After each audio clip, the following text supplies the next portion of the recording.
Bienvenue sur DMG TV, les histoires mystiques. Tu es nouveau sur la page, n'oublie pas de t'abonner, de laisser un commentaire, de liker et de partager. Tu veux raconter une histoire? Il y a un numéro à l'écran sur le plus 237 655 81 90 17. Envoie ton histoire et on va jouer sur Facebook, YouTube et TikTok. On poste plusieurs histoires tous les jours sur YouTube. La chaîne c'est DMG TV. On a aussi une deuxième chaîne YouTube exclusive où on poste tous les 14 heures. La chaîne c'est DMG TV, histoire mystique exclusive. Facebook c'est DMG TV. TikTok c'est DMG TV où on fait les directs tous les mercredis et les vendredis à 20h00 heure du Cameroun. Donc n'oublie pas de t'abonner sur Facebook, YouTube, TikTok pour ne pas manquer ni les histoires ni les directs. Voilà, ici on poste uniquement les histoires mystiques. Donc si tu as une histoire mystique, n'oublie pas d'envoyer. Ce qu'on fait, c'est pour sensibiliser, toujours laisser un like. Merci pour la force. Et donc maintenant on va passer à la première histoire. Bonsoir DMJ, c'est pas facile de raconter les histoires. J'essaie de raconter depuis, je ne fais qu'effacer, renouveler.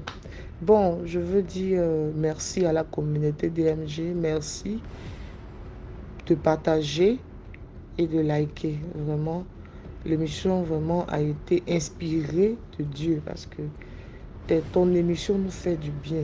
Ton émission nous fait réaliser que le monde spirituel existe bel et bien. Et grâce à ton émission, nos yeux spirituels, comme on le dit, sont ouverts. Je te dis merci pour tout ce que tu fais, pour le mouvement et tout. Bon, ce soir, j'ai une petite histoire. Moi, je suis ivoirienne et mon père était gendarme. Étant gendarme, je vais aller vite parce que l'histoire est longue. Mon père étant gendarme, il faisait pas mal de villes et cette histoire-là s'est passée dans la région de Saint-Fra. Voilà, Saint-Fra, voilà, c'est une ville de la Côte d'Ivoire. Et précisément dans une sous-préfecture de Saint-Fra. Je préfère taire le nom de la sous-préfecture. Cette histoire s'est passée dans les années 2006-2007. Et bon, à l'époque, mon père était là-bas et tout. On avait un voisin vraiment bizarre, méchant, qui n'avait pas affaire à quelqu'un, qui ne saluait personne. Un voisin vraiment, voilà quoi, un voisin de chez voisin parce que même quand tu le saluais, il ne te répondait pas. Il n'avait pas affaire à quelqu'un tout simplement. Et un jour, il est tombé malade. Et bon, nous, on ne savait pas qu'il était malade d'abord pour commencer. Il est resté enfermé dans la maison pendant des jours. Et on ne le voyait pas. On ne comprenait pas. Ma mère m'a demandé, ah, mais le voisin, il est où? On ne le voit pas. Bon, on s'est dit sûrement que peut-être qu'il avait voyagé. Pourtant, il était enfermé dans la maison, il était malade, il était en train de mourir, même nous, on ne savait pas. Donc, on s'est dit, mais attends, mais sa nièce aussi n'est pas là. Mais comment il fait? Pourquoi il est enfermé? D'habitude, bon, on voyait plein de personnes aller là-bas faire le show et tout, mais le coin était calme. Donc, on s'est posé la question, on s'est dit, mais pourquoi tout est calme comme ça? Donc, un jour, on entend là-bas, au nom de Jésus, au nom de Jésus. Donc, on s'est dit, ah, sors, maladie, sors. Donc, on s'est rendu compte que le monsieur était malade. Donc, après, on a vu sa nièce. Donc, ma mère allait vers sa nièce pour dire, ah, ton oncle a quoi? Pourquoi on ne le voit plus? Tout ça. Ah, depuis un certain temps, tonton est malade, ça ne va pas. Et que on a tout essayé, mais zéro, quoi. Donc là, on s'apprête à aller dans un camp de prière. Donc, ils sont allés dans le camp de prière, arrivés là-bas, ils n'ont pas eu de solution. Et ils sont revenus à la maison. Après, ils sont allés au christianisme céleste, ils n'ont pas eu de solution. À l'église catholique, le prêtre est venu, ils ont tout essayé, zéro. Ils sont allés chez les évangéliques, ils ont essayé, zéro. Chez les marabouts, zéro. Donc, eux tous avaient une seule parole, confesse-toi. Donc, ma mère aussi, bon, dit, ah, mais mon voisin est malade, il faut que j'aille là-bas. Ma mère dit, va, le monsieur, il est amaigri. Il est amaigri d'une manière vraiment étonnante. Donc, elle a dit, mais est-ce que tu es allé à l'hôpital? Bonsoir, quand il a vu, ma mère dit, quand le voisin l'a vu, maman, comment tu vas? Maman, il était heureux, content comme ça. C'est là que j'ai compris que souvent les méchants voisins, ils nous reconnaissent tous. Hein. Donc, ma mère a commencé à faire la bouillie, c'est-à-dire, il y a une bouillie de riz. Bon, les Blancs appellent ça, les Français appellent ça communément riz au lait. Mais nous, dans notre langage ivoirien, dans notre jargon ivoirien, ça s'appelle le baka. Et ma mère a commencé à faire la bouillie là. Chaque soir, elle le nourrissait avec, parce qu'on a essayé de lui donner à manger, mais ça ne passait pas. Donc, elle le nourrissait avec le baka. Arrivé un moment, il y a un gars qui dit qu'il peut le sauver.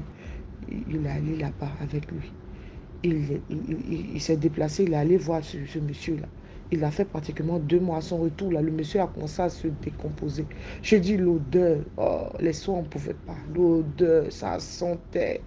Et c'était chaque soir, c'était comme ça. La journée, ça allait un peu, mais la nuit, on ne pouvait pas respirer. Donc ma mère, comment elle va faire? Elle allait là-bas. Ma mère dit quand elle est partie, elle a revu le monsieur, elle n'a pas reconnu. Elle dit le monsieur était décomposé. Décomposé avec des liquides verts comme ça qui sortaient de lui. Vraiment, c'était horrible. Et quand on le posait, par exemple, sur un matelas, sa peau restait, quoi. Si on le posait sur une natte, sa peau restait. Donc, c'était pas facile. La nuit, il gémissait. Aidez-moi, je souffre, aidez-moi, je souffre. Donc, ma mère a pris son pasteur, ils sont venus, ils ont prié et tout et tout. Le pasteur a eu une révélation que, disant qu'il doit se confesser. Donc sa nièce disait, hey, c'est ce que tous les autres ont dit, même les féticheurs, les marabouts, partout on est passé, ils ont dit la même chose, que mon oncle doit se confesser, mais il n'est pas prêt pour se confesser. Que maman, comme c'est toi, peut-être qu'il va accepter. Donc ma mère a essayé de le convaincre. Il dit non, je ne peux pas. Quand on parle de la confession, il se met à pleurer. Donc non, on ne comprenait pas pourquoi il ne voulait pas se confesser au fait. Donc ma mère a tout essayé, il ne voulait pas se confesser. Et arrivé un moment, le monsieur ne pouvait plus boire ni manger, rien du tout. Ses dents-là étaient reliées. Je ne sais pas comment vous expliquer. Ses dents étaient reliées, c'est-à-dire c'était fermé. Donc quand ma mère a vu ce signe-là, elle dit, cet homme-là n'a pas longue vie. C'est mieux de l'aider à partir. C'est comme ça qu'elle allait voir le propriétaire de la maison. Et puis voir ensemble comment faire pour l'accompagner, quoi, peut-être dans son village ou dans sa ville. Donc avec les renseignements, ils l'ont pris, ils l'ont accompagné. En route, là, le monsieur a rendu l'âme. Donc ils ont tout fait, ils ont lutté, ils sont arrivés dans son village. Aucun villageois ne voulait le voir parce qu'il paraît qu'il a fait beaucoup d'atrocités, il a fait beaucoup de mal, il a fait des choses vraiment abominables. Donc il a été banni, maudit, rejeté du village. Donc les gens demandaient pardon en disant que non, c'est juste des simples, c'est le simple voisinage et tout. Mais le monsieur, c'est par compassion qu'on l'a accompagné, et pitié, prenez son corps. Donc les villageois ne voulaient pas, donc ils ont demandé pardon. Ils ont dit, bon, si vous ne voulez pas nous rendre ce service, on fait comment pour retourner chez nous, et pitié de nous. Donc après, les villageois ont accepté et tout ça. Bon. Et ils se sont retournés, ils ont lavé la voiture. Malgré tout ça, il y avait une odeur. Donc après, ils sont rentrés, laver la maison. Ils ont mis du javel, fait tout, de l'eau de javel. Ils ont tout essayé. Mais il y avait une odeur toujours. Donc la maison est restée pendant près de 5 à 6 mois sans être habitée. Le musulman, vous connaissez, donc ils ont fait des sacrifices et tout pour que, bon, la maison puisse redevenir normale. Mais tous ceux qui ont pris la maison ne dormaient pas la nuit parce qu'il y avait des gens qui pleuraient en tout cas, qui se lamentaient dans la maison. Donc, ça fait que la maison est restée comme ça, jusqu'à ce que nous, on quitte le quartier. Donc, c'était un peu ça mon histoire. Mais DMG, je voulais te dire que j'ai assez d'histoires parce que mon père était gendarme. Il a fait pas mal de villes.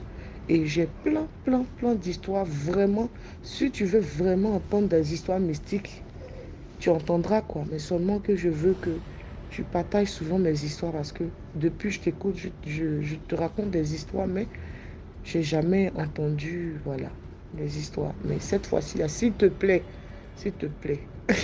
raconte mon histoire pour que je puisse encore raconter d'autres histoires. Sinon, j'ai plein d'autres histoires qui font froid dans le dos.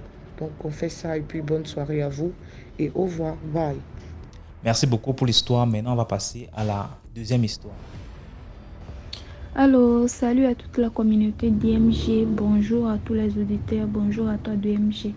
Bon, je viens ce matin vous conter une histoire que j'ai vécue, une histoire de deux amies que je vais nommer Sarah et l'autre Nina.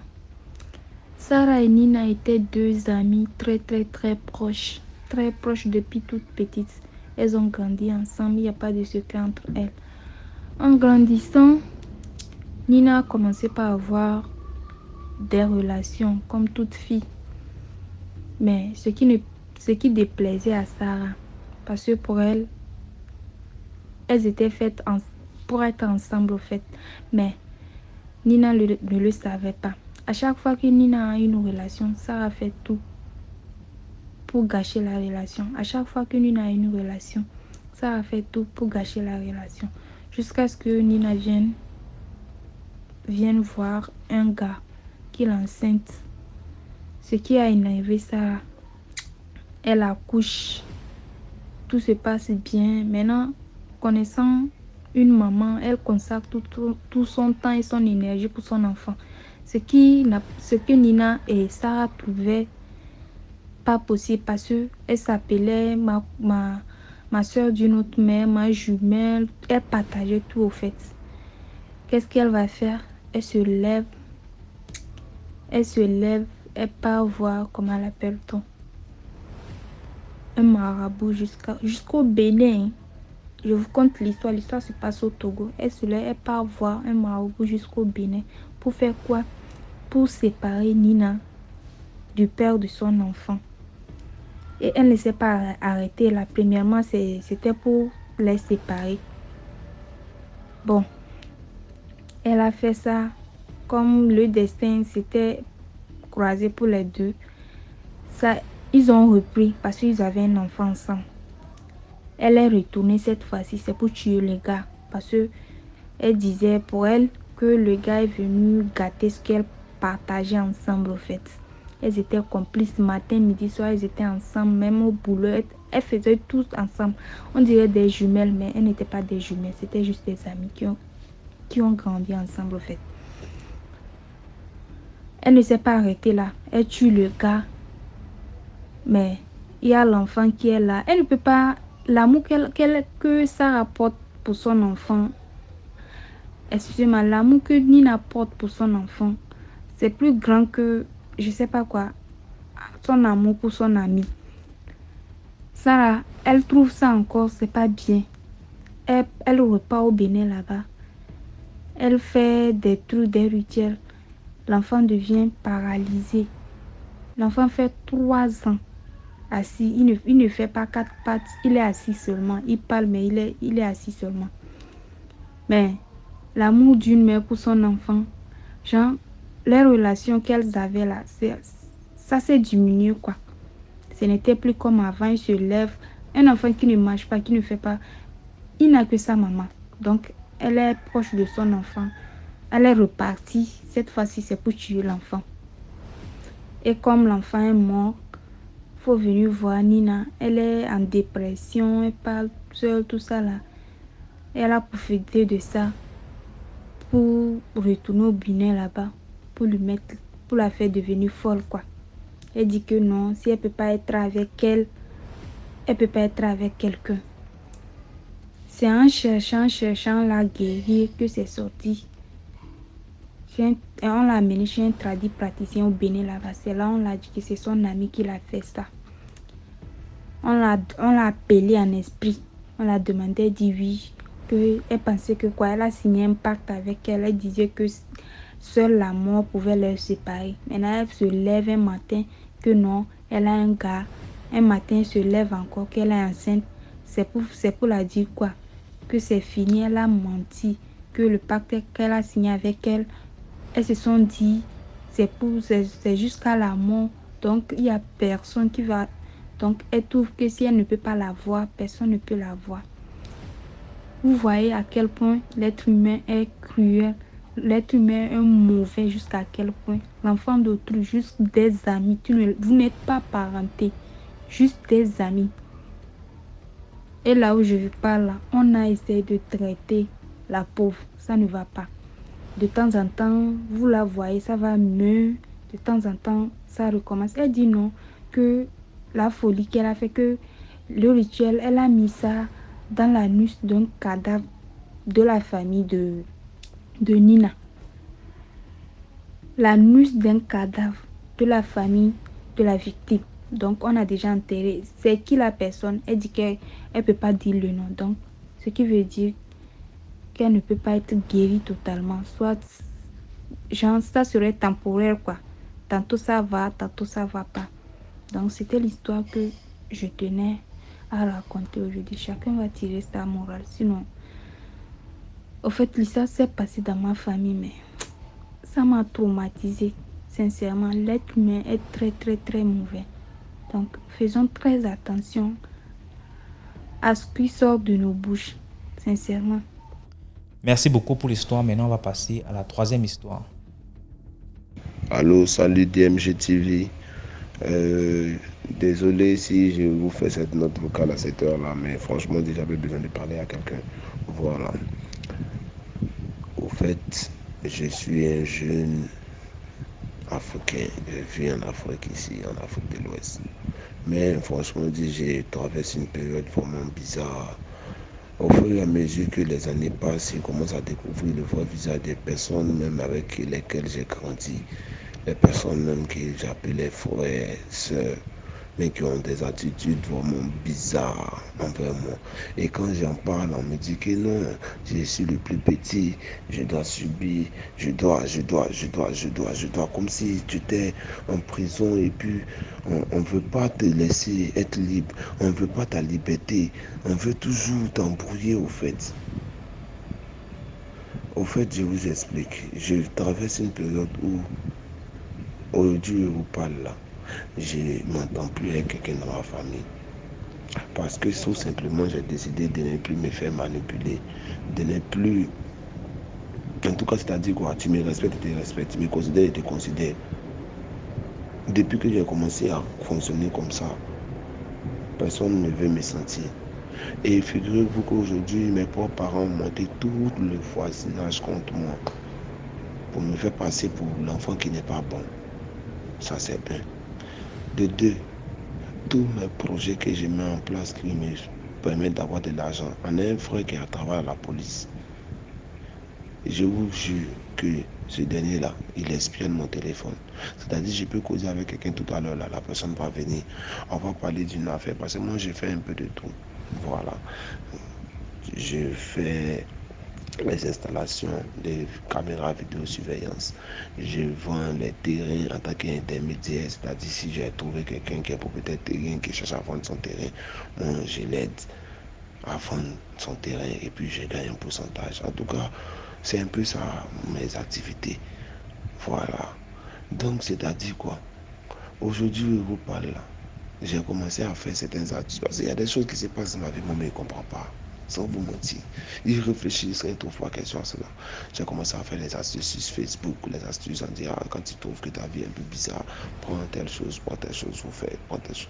Je vous assure que depuis que j'ai commencé à faire ça là, mes parents ne peuvent plus rester à la maison. Oh, on m'avait dit que si tu fais ça, les gens vont te fuir.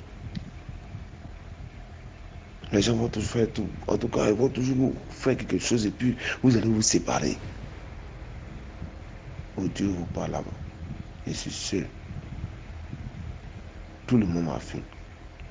C'est parce qu'il n'y a pas envie de filmer pour que les concernés la reconnaissent la maison.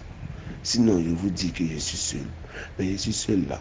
Il y a les voisins qui sont à côté. Les voisins là sont devenus les boucs émissaires de mes parents. Est-ce que vous comprenez? Ils sont devenus les boucs émissaires de mes parents. C'est-à-dire quoi? Eux, ils regardent ici maintenant. S'il fait ça, ils appellent. Ah, il a fait ça. S'il fait ça, ah, il a fait ça. C'est comme ça, les filles. Et ces mêmes voisins-là, ce sont les chargés de communication de mes parents. C'est-à-dire, s'ils veulent acheter quelque chose à la boutique, je ne sais pas ce qu'il leur dit là-bas, mais si moi je dois partir acheter Lotus, si Lotus là, normalement c'est 100 francs, quand même on va là-bas là, madame elle vend ça à 125 ou même 150. Genre, ils ont mis quelque chose en place de telle sorte que moi, l'argent ne doit pas rester dans ma main. Pour que moi, je sois toujours là en train de commander auprès d'eux. Pour qu'ils soient toujours dépendants d'eux. Je vous jure. DMG, pardon. Je veux parler même. Je veux parler. Mais, parmi tes abonnés là, moi, je sais qu'il y a des gens qui consultent dedans. Pardon, même en contact avec un qui est vraiment sincère, qui va me dire la vérité. Parce qu'à tout le monde là, mon esprit est confus.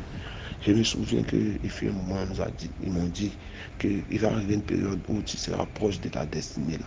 Ils vont vouloir te rendre fou, ou bien te paralyser, ou bien te créer des problèmes avec la justice. Mais franchement, je ne pensais pas que ça allait être aussi près de moi comme ça. Donc, franchement, j'ai besoin de quelqu'un qui a vraiment me suivi. DMG TV, pardon. Fais quelque chose pour moi sur ce plan-là.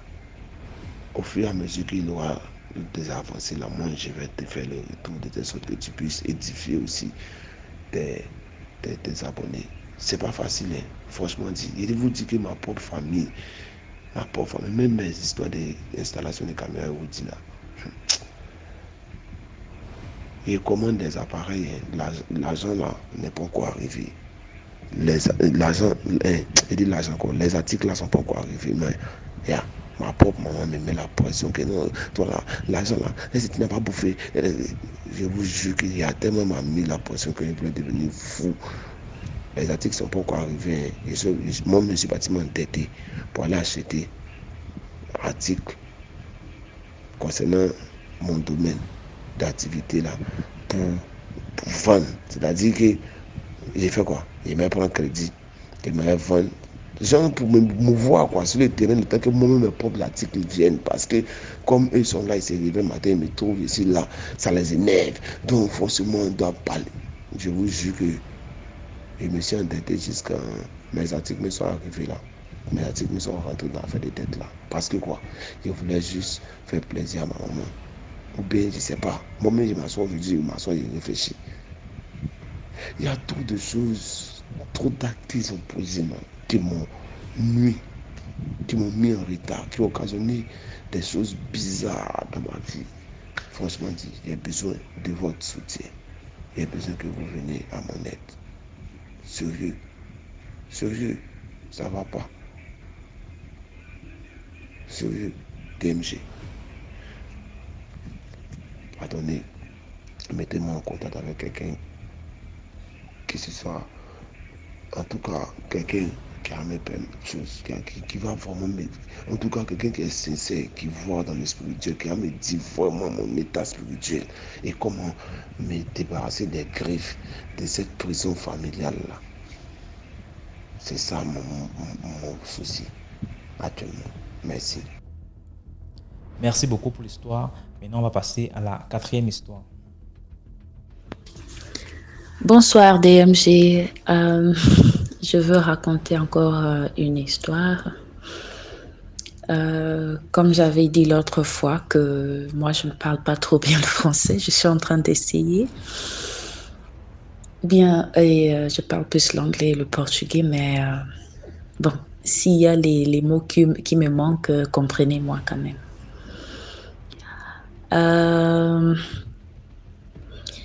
Ça c'est mon propre histoire, ce que j'avais vécu. Ça fait à peu près 7 ans. Nous étions sortis avec mes collègues pour célébrer. On est parti dans un restaurant. C'était sur Ilia, pour ceux qui connaissent l'Angola. C'était sur Ilia. Et c'est un bon restaurant. Il y a des gens de renom qui partent là-bas. C'est espace de buffet. Et quand vous vous asseyez, il y a des gens qui passent avec des viandes et machin, tout ça. Vous choisissez ce que vous voulez. Donc, je me suis élevée. Je suis partie choisir ce que je voulais manger. J'étais en train de voir et tout. Là, je vois quelqu'un qui vient. Quelqu'un qui vient vers moi. Il s'identifie comme le garde du corps d'un homme, d'un ministre, quoi. Ou bien quelqu'un qui accompagne le ministre. On va être très... on va pas découvrir ici les noms. Et après, la personne m'a dit, non, monsieur un tel veut de ton numéro. Je dis, ah bon, je n'ai pas de numéro. Je suis en train de voir ce que je veux manger. Le garde-corps est parti, il est revenu encore, il a dit, alors toi tu prends son numéro. Il a dit qu'il ne veut pas te faire du mal, il ne veut que votre amitié, quoi. Je dis, bon, obrigado. La personne est partie. Et quand j'ai pris le numéro, je suis partie m'asseoir. Je m'étais séparée avec mon mari. Et donc, j'étais libre. Je dis pourquoi pas. je vais appeler ce jeune homme. Je regardais, j'avais vu la personne. Je dis, pas mal. Je vais appeler la personne. Donc, j'ai appelé la personne. Je l'ai appelé. La personne m'a dit, oh, c'est moi, machin, je t'ai vu, tu es tout belle et quoi. Et j'aimerais bien être ton amie. Je dis, ouais, on peut être des amis, ce n'est pas un problème. Sauf que moi, je suis une fille qui suit des choses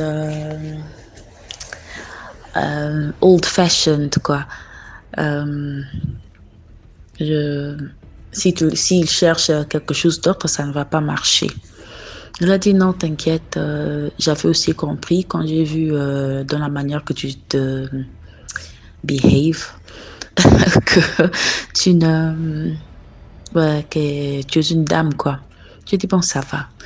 Donc on a commencé notre amitié.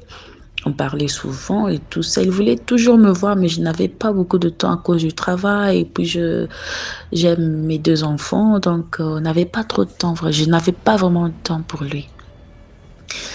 Donc, une autre fois, il m'a appelé. Il a dit, bon, j'ai aussi quelque chose à te dire. Je tenais à te dire face à face, mais comme tu es toujours occupé, je voulais juste te dire que moi, je suis déjà mariée.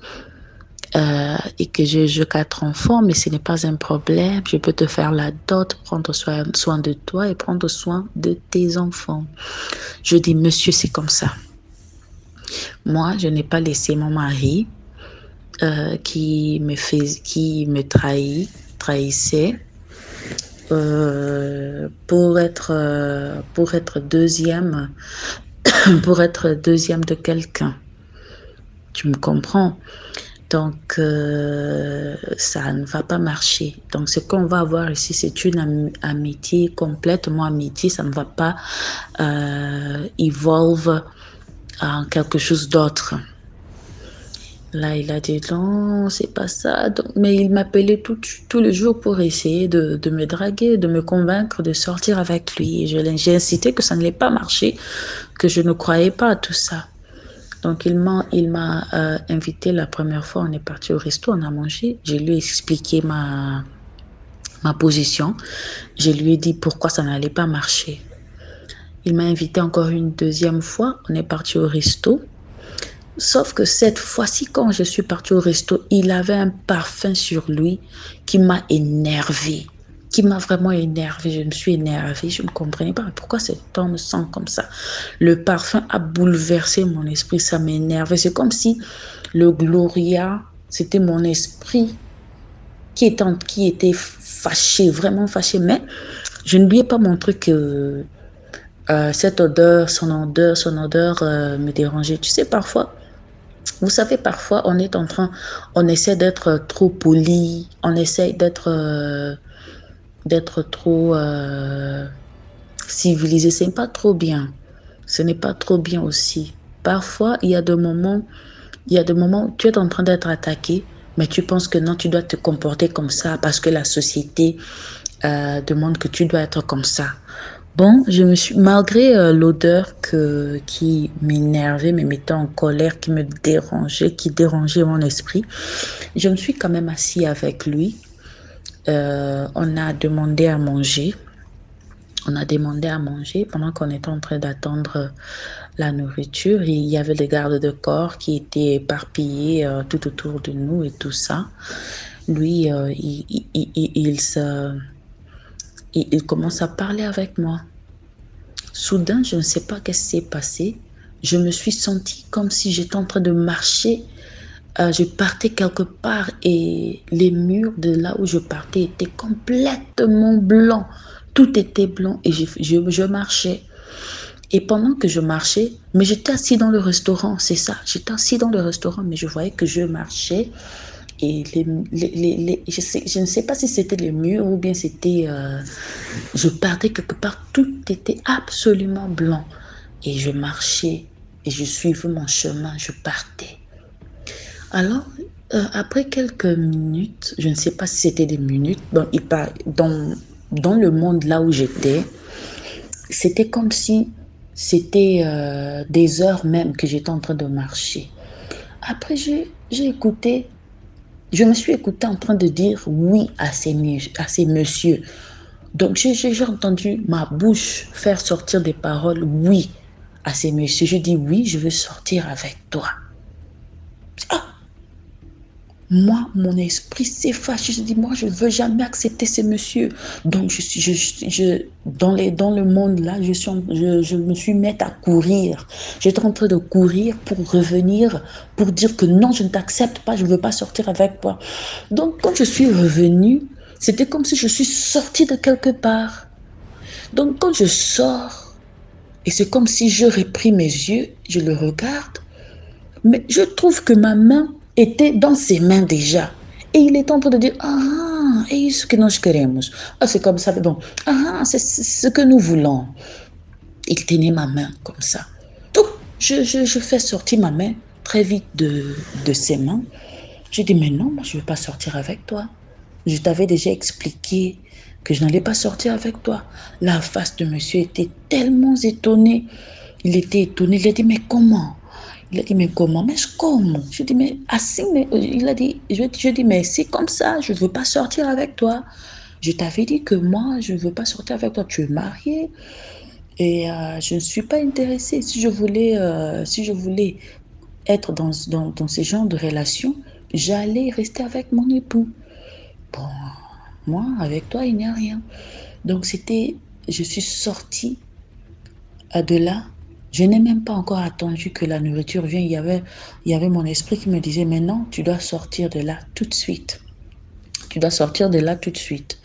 Là, je me suis élevée. Je dis, monsieur, j'allais dire son nom, monsieur Intel. Ah, tu m'appelles monsieur encore, il faut m'appeler, je ne sais pas. Je dis, non, monsieur Intel, je dois partir. Les gardes des corps, non, on va. Il voulait me donner un de ses gardes pour m'amener avec son chauffeur. Je dis non, je n'ai pas besoin d'un chauffeur. J'ai mon chauffeur qui vient. Mais tu l'as appelé quand? Je ne sais pas, je n'avais même pas appelé le chauffeur. Je suis juste sortie vite. J'ai pris un taxi, je suis rentrée au boulot. Je suis rentrée au boulot complètement bouleversée. J'avais même de maux de tête. Quand je suis arrivée, je fais une petite prière et j'ai donné une excuse à mon chef parce que c'était l'heure de lunchtime. Hein. C'était vers 12h15 que j'ai eu le temps de partir manger un peu avec lui. Donc, j'ai pris mes affaires, je suis partie à la maison. Je suis partie prier. Le lendemain, le même jour, il m'appelle, comment ça va, comment tu vas? Je dis, non, tout va bien. Après, il m'appelle encore un autre jour, en train d'insister que je devrais partir lui voir, ou on devrait partir encore dans un restaurant. Là, il y a mon esprit qui me dit, Gloria, qui me dit donc, si tu sors encore avec cet homme,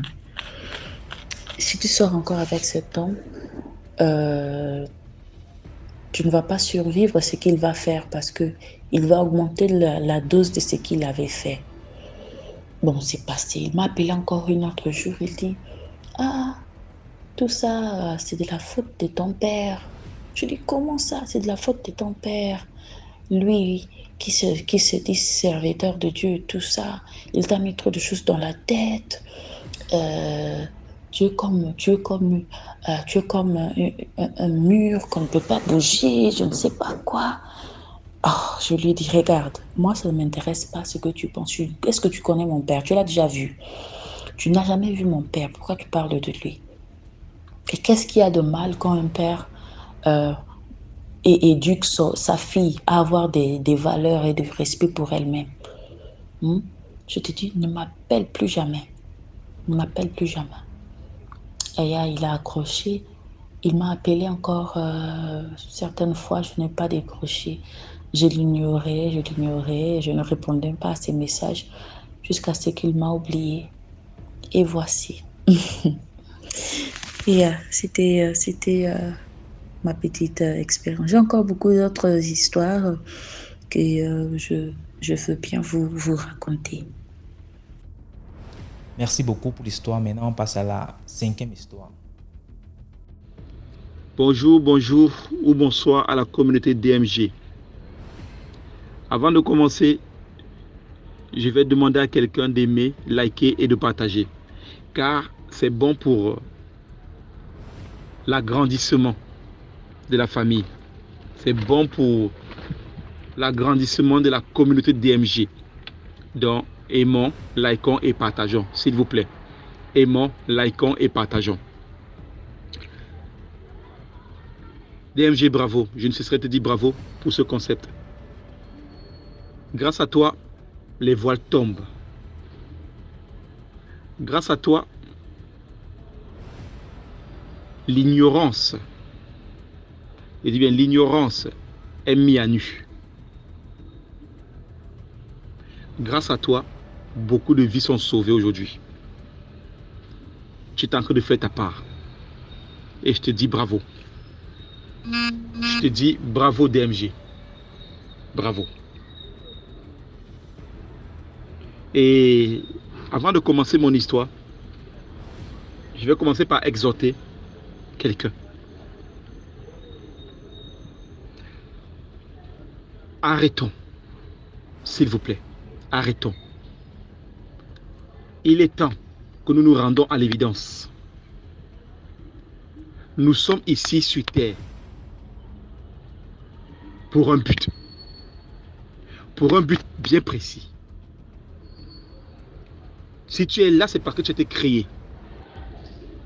Si tu es créé, cela veut dire que tu as un créateur. Tu as un créateur. Celui qui t'a mis ici-bas. Il t'a mis avec des armes.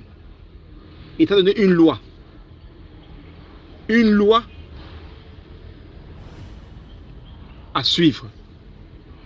Tu ne suis pas la loi. Le malheur maintenant vient sur toi. Tu te plains. Tu crois que c'est l'adoration de ta famille là qui va te sauver. Tu crois que c'est le fait d'aller te prosterner devant un fétiche, devant une tombe, au bord de la mer que tu seras sauvé. Tu te trompes. Tu te trompes. Parce qu'il y a un être au-dessus de tout cela. Il y a un esprit au-dessus de tout cela. Celui-là même qui est le créateur de toutes choses sur terre et dans l'univers. Il te demande de croire en lui, d'avoir confiance en lui. Il te demande de mener une vie de sanctification. C'est la condition qu'il te donne. C'est la condition qu'il te donne pour que ta vie soit sauvée. Mais toi, tu refuses. Après, tu vas te plaindre. Oh, la nuit, je ne dors pas. Oh, on vient me chercher. Oh, ma vie ne marche plus. Oh, j'ai plus de travail. Oh, j'arrive pas à me marier. Oh, j'arrive pas à faire des enfants. Oh, ceci. Oh, c'est là. C'est monté. C'est descendu. Tu es responsable de ce qui t'arrive. Il est temps que tu comprennes cela. Tu es responsable de ce qui t'arrive. Il est temps que tu comprennes cela. Car celui-là même qui t'a créé, celui qui t'a envoyé ici, là, c'est un Dieu jaloux. Et il refuse de te partager avec qui que ce soit, avec un esprit quelconque. Il refuse. Parce que tous ces esprits-là sont sous sa domination. Il domine tout cela. Il est le Tout-Puissant. Et toi, tu pars adorer quelque chose qui est inférieur à lui. Comment est-ce qu'il va te protéger? Non, toi-même, réveille-toi. Réveille-toi. Comment est-ce qu'il va te protéger? Dieu est jaloux de ce qui lui appartient. Il est jaloux de ce qui lui revient de droit. Sa jalousie est motivée par l'amour. Par l'amour, mon frère. Par l'amour, ma soeur. Dieu veut la première place dans ta vie. Nous avons de la valeur pour lui. Et il veut passer du temps avec nous. Il veut passer du temps avec nous. Qu'est-ce qui appartient? Qu'est-ce qui lui revient de droit? C'est quoi? C'est toi, mon ami. C'est toi, ma soeur. C'est toi. C'est toi. Il est triste quand il te voit courir chez les marabouts chaque fois que tu as un problème. Il est triste quand il te voit courir au bord de la mer ou au bord de la rivière ou dans la forêt chaque fois qu'il y a un problème. Il est triste que tu pars t'agenouiller devant les tombes, devant les crânes. Je dis les crânes parce que moi, je suis d'origine camerounaise. Et mon ethnie là, on adore les morts, on adore les crânes, les morts. Il est triste quand il voit cela. Donc du coup, il ne peut pas intervenir. Il ne peut pas intervenir. Il ne peut pas intervenir. Hein? Donc il est temps qu'on se réveille. Si tu veux que Dieu intervienne pleinement dans ta vie, délaisse tous ces trucs-là. Délaisse tous ces trucs-là, s'il te plaît. Si tu veux que Dieu intervienne pleinement dans ta vie, délaisse tous ces trucs. S'il te plaît. S'il te plaît. S'il te plaît. Écoute bien.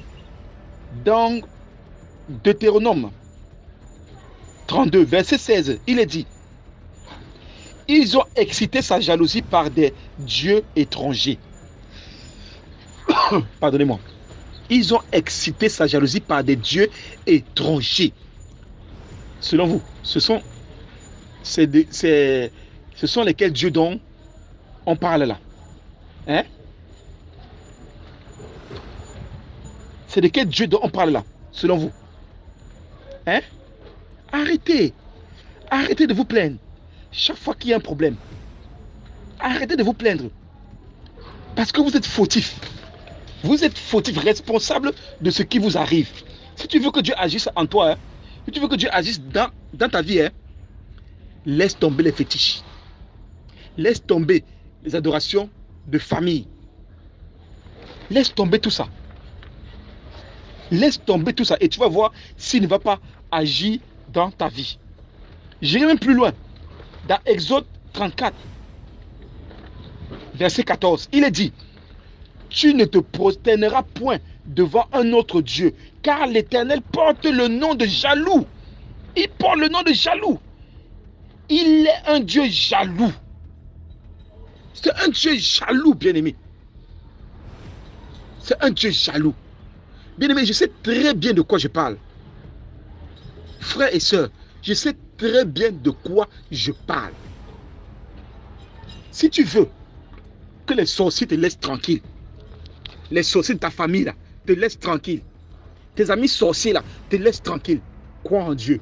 Mène une vie de sanctification. Arrête de mettre les mèches. Arrête de mettre les hauts talons. Arrête de te décaper la peau.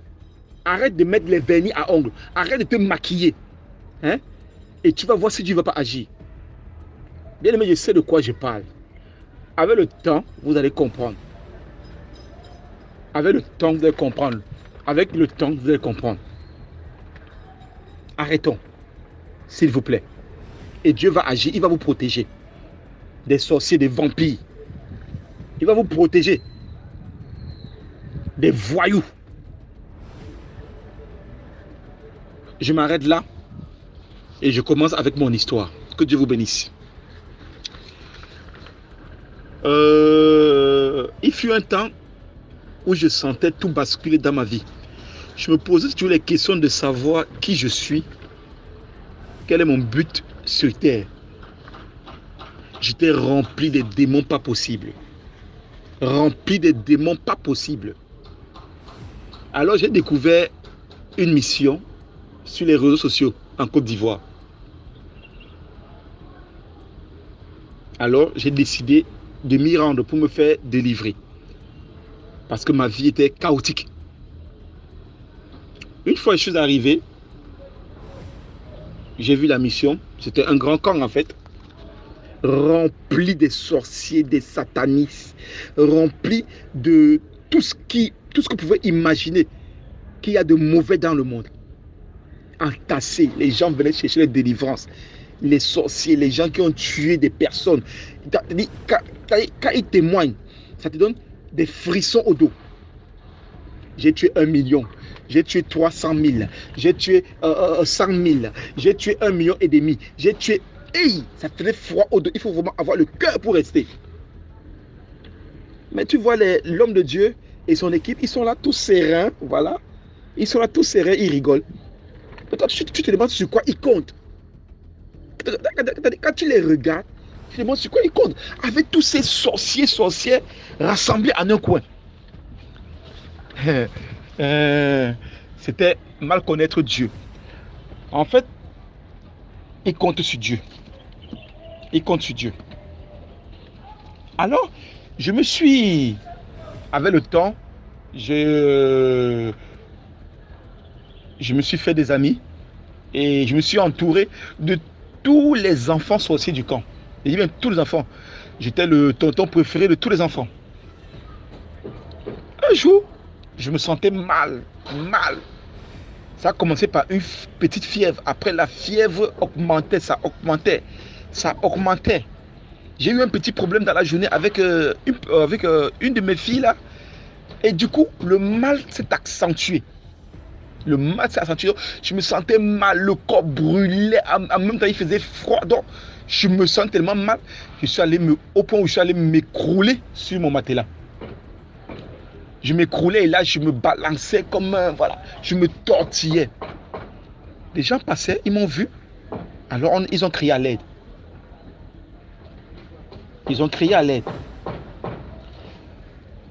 Voilà, les hommes de Dieu sont venus et les femmes de Dieu sont venues.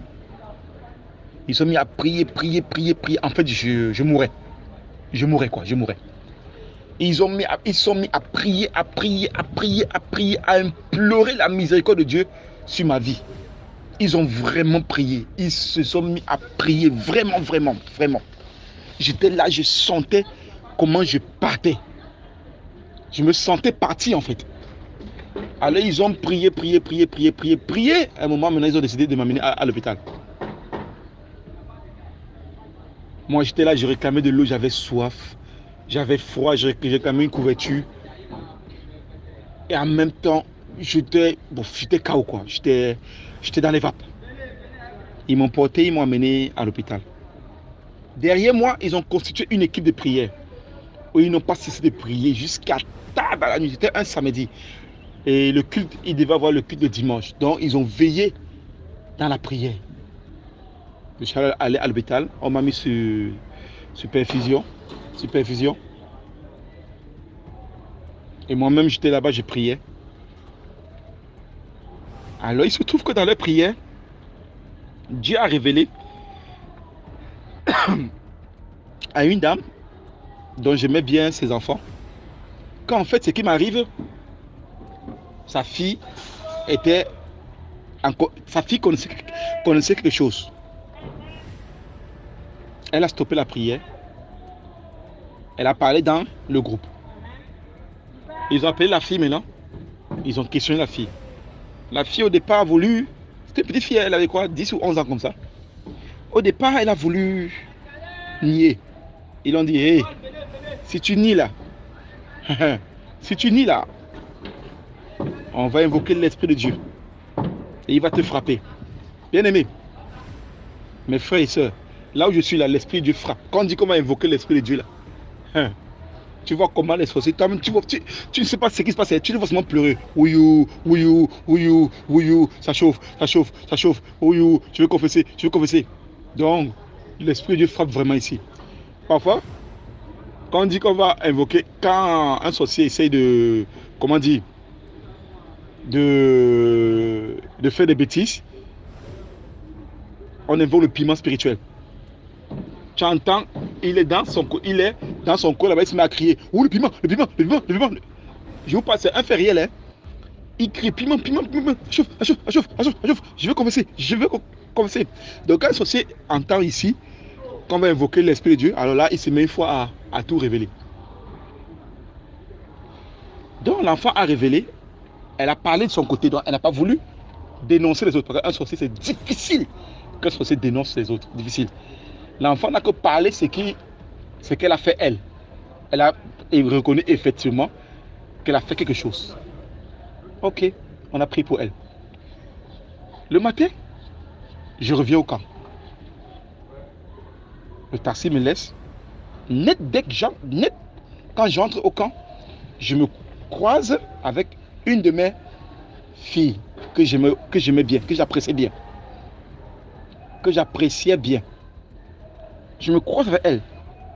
Alors je vois c'est-à-dire la manière, sa réaction quoi. Elle réagit comme si elle était étonnée de me voir. Elle a sauté comme ça. Elle me regarde fixement dans les yeux. Après elle baisse sa tête et fuit. J'avance encore un peu. Je croise encore une autre. Elle aussi, elle me regarde, elle se saute. Elle me regarde fixement, elle fuit. Et j'entends dans mon esprit, voilà les responsables de ce qui t'est arrivé hier. Je dis non, c'est pas possible. C'est pas possible. Alors les gens ont accouru, sont venus m'embrasser, me souhaitant la bienvenue et bon rétablissement. C'est d'où maintenant ceux qui ont prié pour moi toute la nuit m'ont approché et m'ont raconté ce qui s'est passé. J'ai appelé la fille. Elle m'a dit face à face ce qu'elle avait à me dire. J'ai prié pour elle. Et voilà. Bien aimé, je vais vous dire. Cette fille que j'ai croisée à mon arrivée, elle ne me parlait plus. Elle me voyait, elle fuyait. Elle me voyait. Donc si je suis dans une pièce, elle sort de la pièce. Il y avait comment dire, entre elle et moi, c'était devenu comme chien-chat. Comme chien-chat. On n'arrivait plus à se... Voilà. Et bon, moi je savais, parce que je savais que c'était les sorcières. Dans le camp, on sait que ce sont les sorcières. Mais nous, ici au camp, on n'a pas à jouer quelqu'un d'autre. On est amis avec tout le monde. C'est pas que, voilà, on sait qui tu es, voilà, mais on est amis avec toi. Quelques temps après, on m'a nommé responsable du groupe d'intercession. Donc, on priait pour les cas, on prie pour les âmes dans le monde et tout qu'on sort. Un jour, il y a une de mes filles qui tombe en transe. Donc, l'Esprit de Dieu la possède. Elle me dit qu'elle ne se sent pas bien, qu'elle va aller s'allonger. Je dis non, reste encore un peu de temps avec nous, prions encore un peu. Alors, elle s'est assise, mais ça n'allait pas. J'ai vu, j'ai vu que ça n'allait vraiment pas. Alors, je lui ai dit, va alors t'allonger. Au lieu d'aller s'allonger, elle est partie maintenant. Dès qu'elle est arrivée dehors, l'Esprit de Dieu a commencé à parler à travers elle. Donc, chaque personne qui venait vers elle, elle a posé, dit, toi, arrête ce dans quoi tu es là. Arrête. Donc, elle commence à dénoncer les gens. Elle dit, toi, tu es. Toi, tu as fait. Tu arrêtes. Répands-toi. Donc, ce qui fait que les gens commencent à fuir. Parce que les gens, personne n'aime que son secret soit dévoilé. Alors, l'Esprit de Dieu dévoilait comme ça. Quand vous voyez l'Esprit de Dieu faire ça, c'est parce qu'il a donné tellement d'avertissements et on ne veut pas, comment dire, écouter quoi. Donc, du coup, il te met à nu. Donc, c'était comme ça. C'est comme ça que l'Esprit de Dieu, maintenant, se manifeste dans le corps de la jeune fille. Elle s'est mise à dénoncer les gens. Toi. Donc, les gens la voient, les gens fuient. Moi-même qui vous parle là, quand on est venu, on me dit cela, je suis allé guetter, j'ai vu comment elle pointait les gens et elle dénonçait leurs péchés. Moi-même, je me suis mis à l'écart, j'ai fui, je ne voulais pas qu'elle me voie. Parce que j'avais aussi des trucs que je cachais, bien sûr. Elle est allée maintenant chercher la deuxième fille dont j'avais vu, qui a fui là. Elle est allée le chercher, elle a tiré dehors. Elle a attrapé par le col, elle lui a tiré dehors. Elle lui a tiré dehors et elle a dit confesse. Elle criait confesse, sinon moi l'Éternel, je te punis maintenant. Moi l'Éternel, je te punis, confesse. Si tu ne confesses pas, dans 3 jours tu meurs. Alors la sorcière a entendu ça, elle a eu peur. Parce qu'elle sait que là, c'est une puissance au-dessus d'elle. Elle a eu peur. Elle a couru directement vers le responsable du camp, l'évangéliste. Elle est partie, elle lui a confessé tout ce qu'elle fait dans le camp. Elle a fait pas mal de dégâts, comme se lever la nuit, vu qu'elle n'arrive pas à attaquer spirituellement, elle ouvre le robinet, donc elle vient attaquer physiquement. C'est comme maintenant, c'est appauvrir la mission. Elle ouvre le robinet, l'eau coule toute la nuit, donc elle fait des dégâts dans la nuit, elle fait des bêtises dans la nuit, la facture arrive à 2 millions, à 1,5 million, la facture du courant, elle dit c'est elle qui faisait ça. Après elle dit qu'elle a attaqué le responsable lui-même en personne et elle m'a attaqué. Donc elle a dit que ce qui m'est arrivé derrière moi c'était elle et tout, elle et son groupe. Elle a nommé, elle a dit comme c'est elle la patronne, elle pouvait dénoncer. Donc elle a dit qu'ils sont 7. Et dans les 7, la petite fille qu'on a attrapée était là. Ma fille préférée, que j'aimais bien là, était là. Elle a surnommé un groupe de 7 personnes qui étaient responsables de ce qui m'est arrivé. Quand elle a dit ça, le responsable lui a dit, va voir tonton et tu confesses devant lui. Elle a dit ok. Elle est descendue, elle m'a appelé. Elle a confessé. Elle a confessé. Elle m'a dit que voilà, c'est pour ça qu'elle a fui quand elle m'a vu. Parce qu'en fait, elle a expliqué qu'en fait, spirituellement, j'étais mort. Ils m'ont tué spirituellement.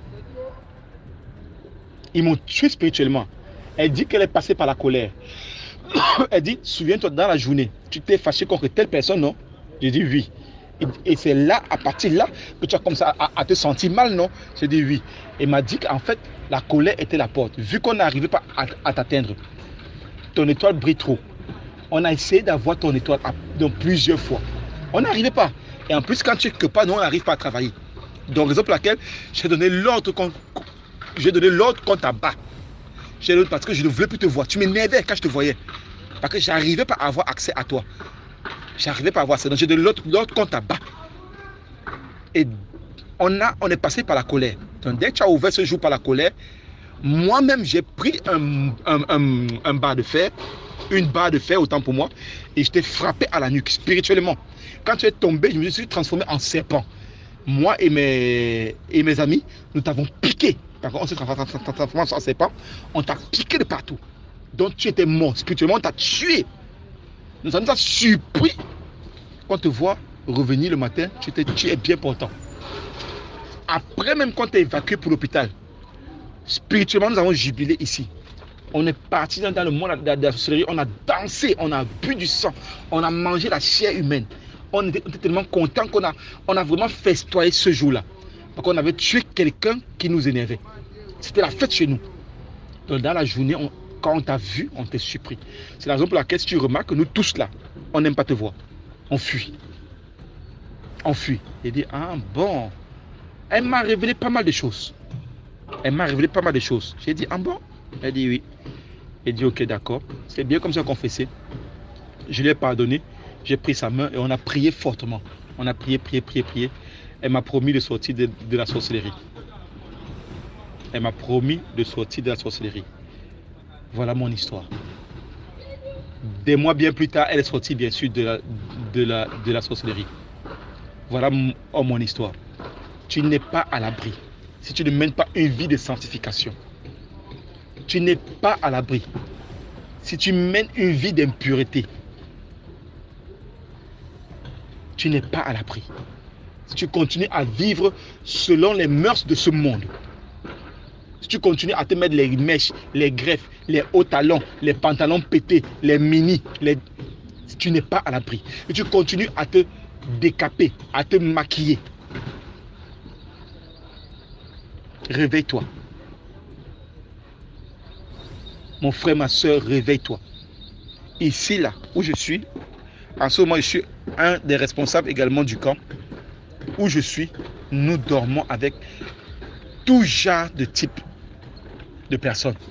Les sorciers, les rosicruciens, les francs-maçons, les satanistes, les féticheurs. On dort avec tous ces gens-là. Ils sont venus pour leur délivrance. Ils viennent pour leur délivrance. Ils ont essayé partout. Ça n'a pas marché. Ils sont venus ici pour leur délivrance. Et ils sont délivrés. Dieu agit. Ils sont délivrés chaque semaine. On a des trentaines, des cinquantaines de délivrés. Chaque jour ici. Dieu existe. Il nous aime. Il nous aime. Il nous demande d'ouvrir la porte pour qu'il puisse pénétrer en nous, qu'il puisse entrer en nous. Il est temps qu'on se réveille. J'ai pas mal d'histoires comme ça à raconter parce que ici j'ai appris beaucoup de choses. Bien sûr, dans le monde, j'avais déjà certaines notions du spirituel, mais ici, j'ai approfondi mon côté spirituel. Quand je parle de notions de la spiritualité, je ne parle pas du côté positif. Dans le cas, autant pour moi, c'est du côté négatif. Parce que moi-même qui vous parle, je suis un ex-rosicrucien. J'ai fait également de la news. J'ai fait pas mal de choses. Donc, bien aimé, je prie enfin que Dieu se révèle en vous. Je prie enfin que Dieu vous accorde sa miséricorde. Je prie enfin que vous soyez tous délivrés de l'imposteur. Afin que vous soyez tous délivrés de l'ennemi. Réveillez-vous.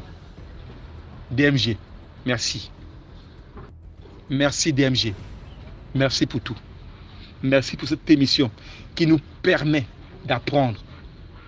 Merci pour cette émission qui nous éveille. Merci pour cette émission car tu sauves des vies. Tu sauves des vies. Je tiens à vous rappeler que tout être humain a besoin d'une délivrance. Tout être humain a besoin d'une délivrance. Si tu ne veux plus voir les choses la nuit quand tu dors, si tu ne veux plus sentir ce poids, ce fardeau qui pèse sur toi, si tu ne veux plus une vie de célibat, une vie de solitude, tu as besoin de la délivrance. Tu as besoin de la délivrance. Car le mal a pris possession de nous. Au lieu que ce soit l'Esprit de Dieu qui vient nous habiter, qui vient prendre contrôle de nous, c'est Satan et ses amis qui ont pris contrôle de nous.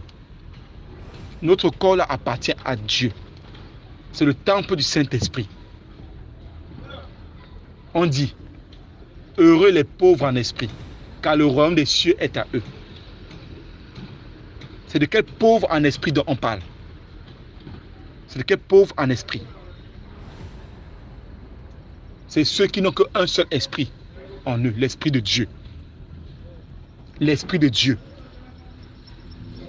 L'esprit de Dieu. Pauvre en esprit, tu ne dois pas avoir l'esprit de mort en toi. Tu ne dois pas avoir l'esprit la sirène des eaux. Tu ne dois pas avoir le démon guerrier. Tu ne dois pas avoir l'homme fort ou la femme forte. Tu ne dois pas avoir le mari de nuit ou la femme de nuit. Tu ne dois pas avoir l'esprit de serpent, l'esprit de dragon. Non. Les génies là, non, non, c'est pas. On te parle d'avoir un seul esprit. C'est l'esprit de Dieu. L'esprit de Dieu. L'esprit de Dieu. C'est là qu'on dit pauvre en esprit.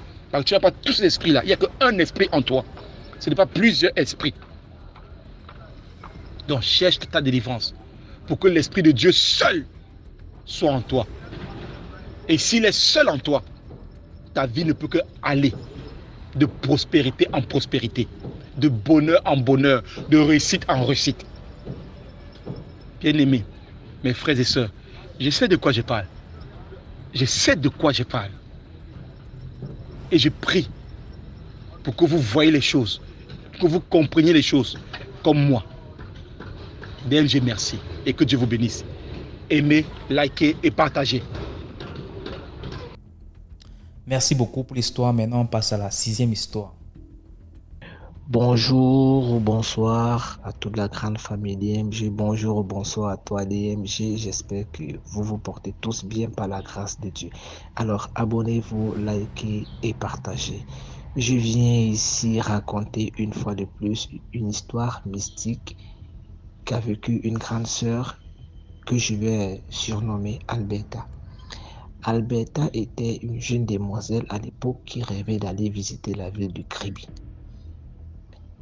Et là, elle demanda à 3 de ses camarades de faire une petite cotisation afin qu'elle puisse avoir les fonds pour effectuer le déplacement pour la ville de Kribi. Elles ont commencé à faire de petites quêtes jusqu'à atteindre la somme requise. Une fois la somme atteinte, elle programma un jour pour le déplacement. C'était un vendredi, après les cours. Elles ont effectué le déplacement et sont arrivées un peu tard. Elles n'ont pas pu profiter de la beauté de la ville dans la journée. Du coup, avec la facture du voyage, temps pour moi, elles se sont endormies, elles ont mangé, elles sont endormies. Le lendemain matin, très tôt, elles ont enfilé les petites tenues de plage, voilà, direction la plage. Et là-bas, elles ont commencé à profiter de la mer, ça se passait bien. Et Alberta a été attirée par un truc qui brillait sur le sable. Voilà, c'était une bague. C'était tellement beau, c'était tellement visible, tellement attirant qu'elle s'est dit, oh, ça, si ce n'est que moi qui ai vu ça, c'est que c'est pour moi. Elle s'approcha, elle prit la bague, elle se l'enfila. C'était beau. Elle a montré à ses copines, voilà, c'est beau, c'est chouette, c'est vraiment chouette. Sans savoir que c'était un pacte qu'elle avait signé avec une reine des eaux. Ouais, comme je vous le dis, c'était un pacte qu'elle avait signé avec la reine des eaux. Bon, sur le coup, rien ne s'est passé. Elles ont fini leur séjour, elles sont rentrées au quartier. La semaine se passa super bien. On a commencé à remarquer le changement sur Alberta le dimanche. Quand on était à l'église, durant le culte, elle entre en transe. Elle entre en transe et commence à s'agiter, c'est-à-dire, elle développe une force surnaturelle. Les enfants de cœur qui avaient essayé de lui maintenir ce jour étaient vulnérables devant la force de Alberta. Voilà. On l'a laissé, elle s'est débattue, comme elle pouvait se débattre. Au bout d'un moment, elle s'est calmée. Le prêtre a essayé de se poser la question de savoir, mais qu'est-ce qui s'est passé? C'est la première fois que ça arrive. Tout le monde était perplexe. Chacun se posait des questions, mais pourquoi est-ce que elle est entrée en transe? Pourtant, elle n'a pas ce genre d'antécédent. Bon, la journée, elle est passée comme ça bavardait un peu au quartier, ça chuchotait, ça dit du n'importe quoi par rapport à Alberta, voilà. Deuxième truc très bizarre qu'on commence à constater, c'est que Alberta, qui avait un copain, avait tout d'un coup comme ça arrêté sa relation avec son copain. Et même quand elle essayait de se mettre en relation, elle entre en transe. Si tu commences à draguer Alberta et que tu l'intéresses, elle va entrer en transe, tu vas fuir, elle va entrer en transe, tu vas fuir. On a dû appeler des prêtres exorcistes, autant pour moi, pour des séances exorcistes. Durant la délivrance, qui n'a d'ailleurs pas été faite, il y a un esprit qui a parlé en elle, qui a dit que elle avait accepté le pacte. Elle avait accepté le pacte. Donc la personne, quoi qu'on fera, vivra en elle. Et si on s'entêtait à lui faire sortir, il allait la tuer. Donc, jusqu'aujourd'hui, comme je vous parlais, Alberta vit toujours avec ce truc-là. Elle n'a pas de mari, pas d'enfant, mais elle ne manque pas d'argent. Elle a toujours de l'argent. On ne sait pas comment elle fait pour avoir de l'argent. Elle a toujours de l'argent, mais pas de copain, pas de mari. Aujourd'hui, c'est une grande fille. C'est même pas une fille, c'est une dame, parce que je l'ai vue il y a peut-être 4 ou 5 jours. C'est une dame. Elle est très bien dans sa peau. Elle est très belle, très très belle. Mais quand je demandais à maman, est-ce que tu te rappelles d'Alberta? J'ai raconté, elle me dit oui. Mais moi, comme ça faisait des années, je ne l'avais pas vue vraiment. Je me suis dit que bon, peut-être elle a pu trouver guérison. Et puis voilà, maman, tu me dis non, elle est ici constamment. Peut-être toi, tu n'es pas ici au quartier, mais nous, on la voit. Jusque-là, peut-être que les nouvelles personnes ne savent pas qu'elle entre en transe quand un homme s'approche d'elle. Donc, celui qui va tester quand elle vient nous rendre visite au quartier, quand il va entrer en transe devant la personne, il va fuir. Donc, jusqu'aujourd'hui, elle n'est toujours pas mariée et elle a toujours ce pacte-là. Alors, je sais pas, je ne sais pas si elle a essayé de s'en débarrasser, je ne sais vraiment pas, mais une chose est sûre, elle est toujours en alliance avec ces esprits-là. Donc, j'aimerais dire ici aux uns et aux autres que le monde vraiment aujourd'hui est devenu très compliqué, que ce soit de l'argent, que ce soit des bijoux, que ce soit tendre sa main aujourd'hui pour saluer certaines personnes, c'est devenu très dangereux. Et il y a un adage qui dit chez nous que Murakon, on dit un homme, ça veut dire en français que c'est celui qui a peur qui dit sur la terre. Donc, la méfiance. Ok, merci de m'avoir permis de raconter mon histoire. Ciao. Voilà, c'était tout pour aujourd'hui. J'espère que vous avez aimé la vidéo d'aujourd'hui. Commentez, likez, partagez et surtout donnez de la force. Partagez dans tous les groupes WhatsApp, tous les groupes Telegram, Facebook et ainsi de suite. On se reprend demain à 12h00 pour 6 autres histoires mystiques. Ciao, bye bye, portez-vous bien.